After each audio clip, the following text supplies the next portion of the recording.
Hi, I'm Brenda Yoho, and welcome to Solution Saturday. So, today, the problem and issue I want to focus on is suicide. September marks Suicide Awareness and Prevention Month. Now, suicide has risen for our children ages 10 to 17. It is at a national all-time record high. Now, there's many things that we can contribute to those statistics, and we can read about them and we can talk about them and we can do all kinds of things. But really, what we need to do is find a solution. Now, I can talk to you about lots of different things, but I want to talk to you first about the warning signs. So, as a school and as a parent, we need to really pay attention and working together because it takes all of us looking for these warning signs to be able to communicate with each other to identify them early on. Because after the suicide has happened, it's much too late. And I'm talking very sternly right now and very matter of fact, because I think any loss of life is a huge loss to all of us. I have not experienced the loss of a child, thank God, to suicide or to anything. But I have lost children that I've been responsible for through education, and it is no fun at all. It hurts very deeply. So, this is what I want to talk about today. I want you to look for any change. I mean, any change that you see in your child that you don't normally see. And I know in this fast paced world, and we're rushing to do this and we're rushing to do that, it's very easy to not realize that something's going on, but we have to. We have to look and we have to listen and we have to be responding to those signs. And it takes all of us to do that together. One of the things that I've learned in the last past year is that suicide has come to small towns. My granddaughter experienced a classmate of hers attempting suicide.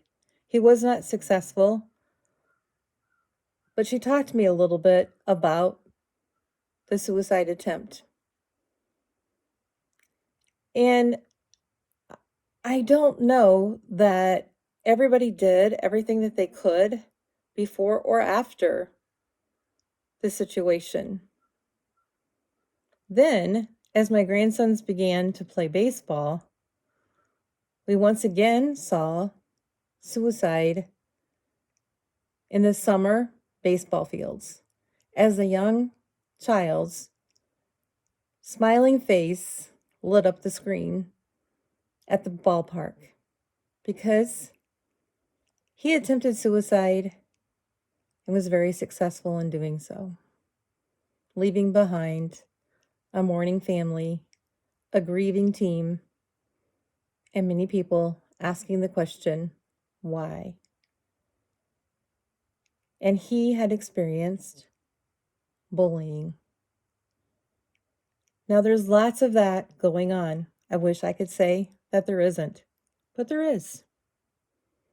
And we can see that as adults. We can see bullying going on all the time through social media. People are saying hurtful things all the time. And we can say words that don't hurt, but they do.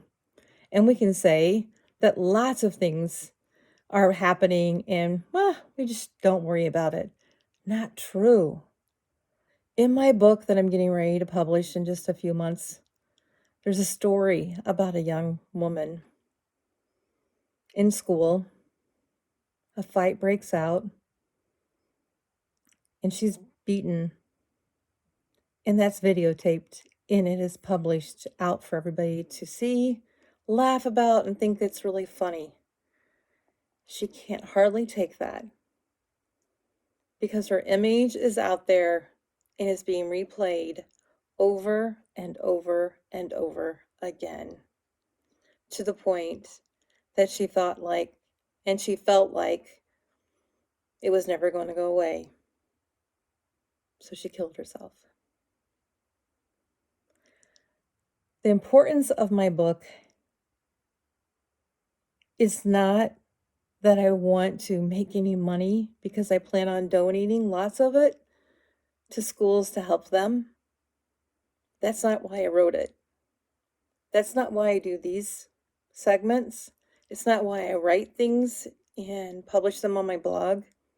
It's not why I mentor principals and people aspiring to be principals.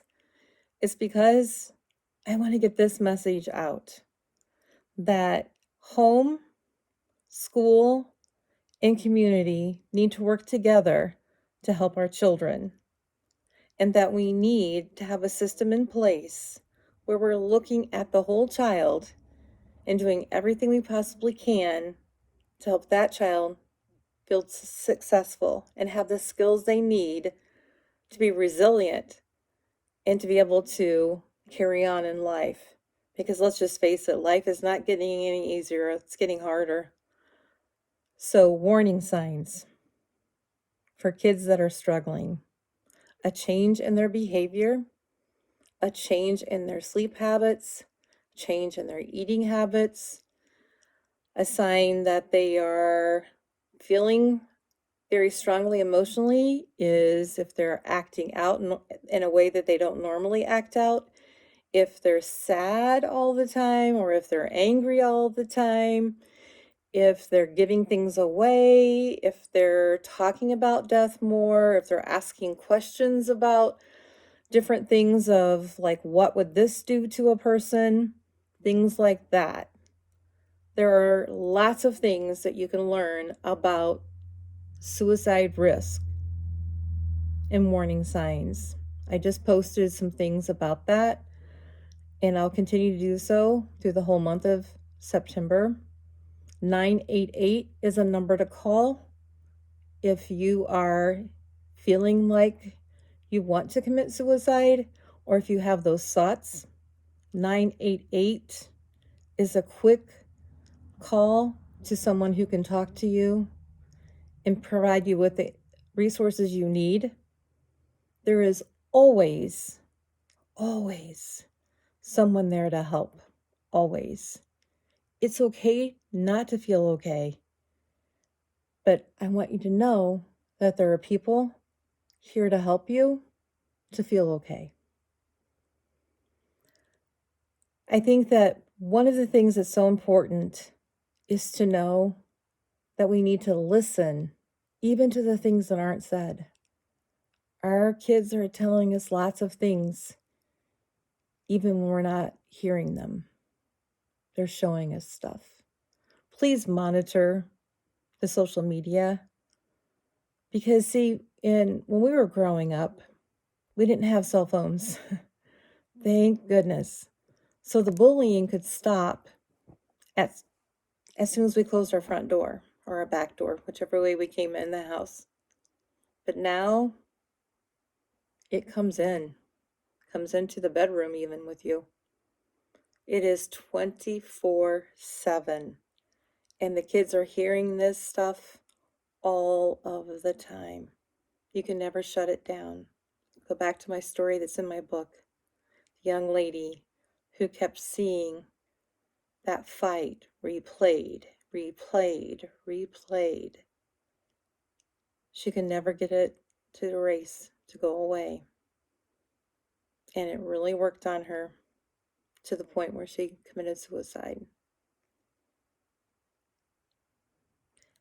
If she could have just realized that her family and others were going to help her, that her image was going to be just fine, that image was not going to stay around forever,